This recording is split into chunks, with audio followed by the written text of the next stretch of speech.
I'm Cody Landels. In less than 4 years, I built and scaled a roofing company from the ground up to over $20 million in annual revenue, and then successfully sold it. Now I'm on a mission to share what I've learned while documenting my journey to scale Reimagine Roofing to $100 million in annual revenue. Whether you're an entrepreneur looking to scale a service business or a sales rep ready to sharpen your skills, you're in the right place. Let's dive in.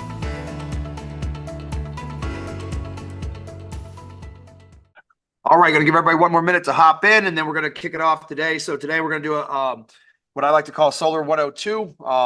Kind of a stepping stone after Solar 101. Just getting a little bit more comfortable with some vocabulary, going over key parts and key things to understand. Then we'll do a little bit of Q&A if anybody has anything specific, and if we have time after that, we'll go over the solar workflow, basically what happens after you sign a solar deal with your EPC or your contractor you're working with, and what are some expected timelines and things to watch out for. All right. Awesome. So if anybody does have any questions regarding solar, if you want to drop them in the chat for the future, or if there's anything that comes up, just feel free to drop it in the chat, and we'll kind of go down some wormholes if we want to. All right. Marcus, did you have a question? Had you unmuted? Oh, there you go. Okay, good. All right, awesome. All right, so let's just very, very broad overview of solar just to get us kind of zoomed out as much as possible. Essentially what solar does is solar replaces the electricity bill. You go from paying an electricity bill to then paying a solar payment, similar to going from renting to purchasing a home. If you're renting a home right now for $2,000, you could go get a mortgage for $2,000. Either way, you're paying $2,000 a month, to live somewhere. Similar to electricity, you could either pay $200 a month to your utility company or $200 a month for a solar payment.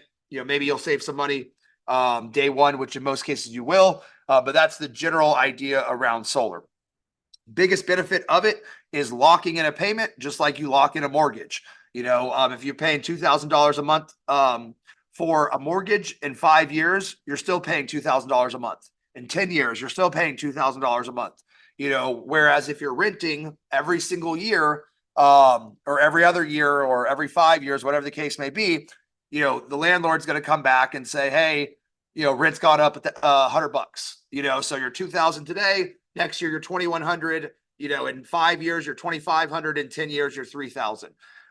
Same thing with electricity. Depending on your location, most places saw a double-digit price increase in 2022, and then another price increase in 2023. And many places are then looking at a third increase in 2024. All you need to do in order to find that out is just simply do a quick Google, your city name, electricity price increase, or your state name, electricity price increase. Nationwide, on a national level, we went up 14.3% in 2022 and another 4.3% last year. So we're up over 18% nationwide. All right. The biggest thing to really help homeowners understand is the power of compounding interest. All right. So solar panels create DC, direct current.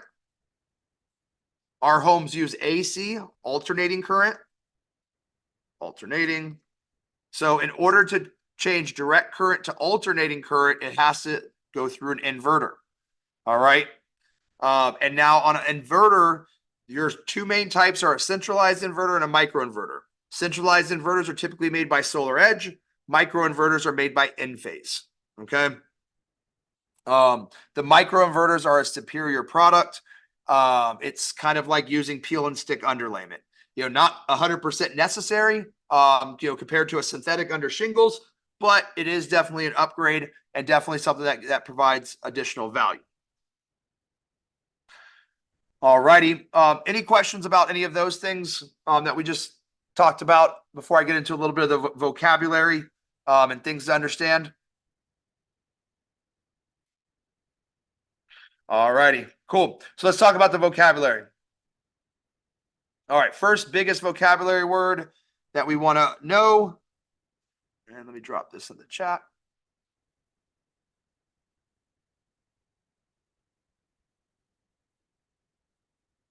is net metering. All right. So net metering refers to the policy of the local utility company. All right. So how solar has to, the only way solar works, unless you have a battery, which we'll talk about today as well if we have time for, is that during the day, you overproduce more electricity than you need, and you export that electricity to the utility company. All right. And now net metering is the measurement of what they're going to pay for that exported electricity. So some places have true net metering, which is 1-to-1, meaning if I overproduce your next vocabulary word, which is kilowatt hour, if I overproduce 1 kilowatt hour, then I get credit for 1 kilowatt hour. Okay. A kilowatt hour is a unit of measure for electricity.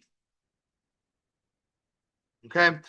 Different than a kilowatt of solar. And we'll talk about kilowatts here in a second. But a kilowatt hour is how much electricity you use every month. Most people, an average home might use 2,000 kilowatt hours. They might use somewhere between 15 to 25,000 kilowatt hours in a year. So, let's just say 1,000 to 4,000 kilowatt hours equals normal monthly usage. Okay. And so if you have true net metering, if you overproduce 20 kilowatt hours in a day, you'd get credit for 20 kilowatt hours. However, very few places have true net metering anymore. Basically what has happened is the utility companies have basically are upset that people are doing solar because you're taking business out of their pocket, because people are not spending as much money with 1, 2, 3 electric company and instead buying solar. So they have implemented various levels of net metering, ranging anywhere from 50%. Well, some places do 0, but 50 to 90% is what I've seen kind of across the country. All right, so that means if you send out 10 kilowatt hours and there's a 90% net metering, you will get credit for 9 kilowatt hours. Okay, so it's very important that you know your local net metering.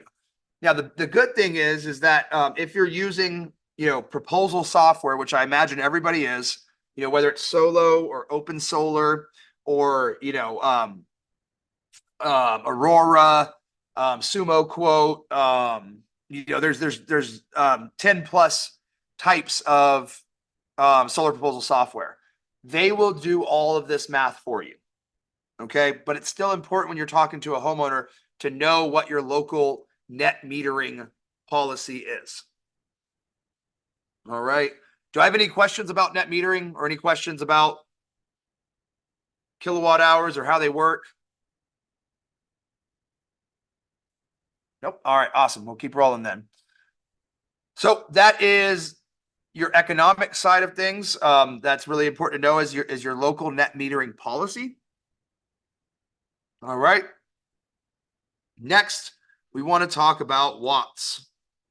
All right, because that is going to be how they describe the panel. All right, so most people are using somewhere between a 400 to 450 watt panel. All right, to know the size of a system, you're going to just do math. If you have 30 panels and it's a 400 watt panel, you do 30 times 400 and you'll have 12,000 watts.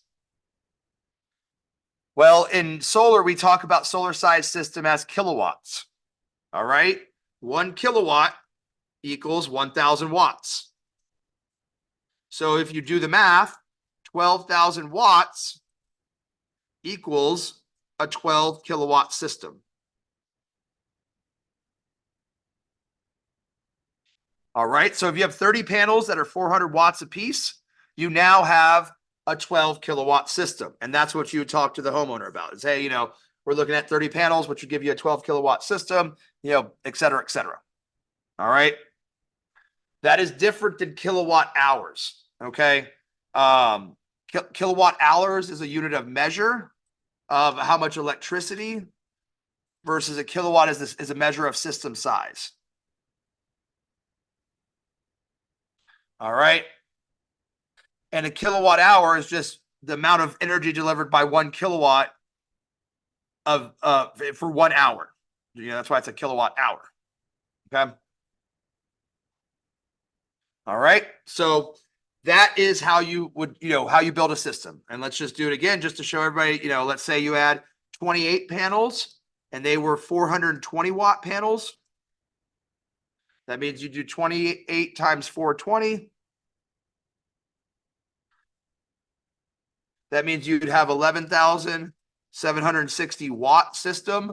Divide that by 100 and you have an 11.76 kilowatt system. All righty, guys, that's all I got. Hope everybody has a great day. Talk to everybody later.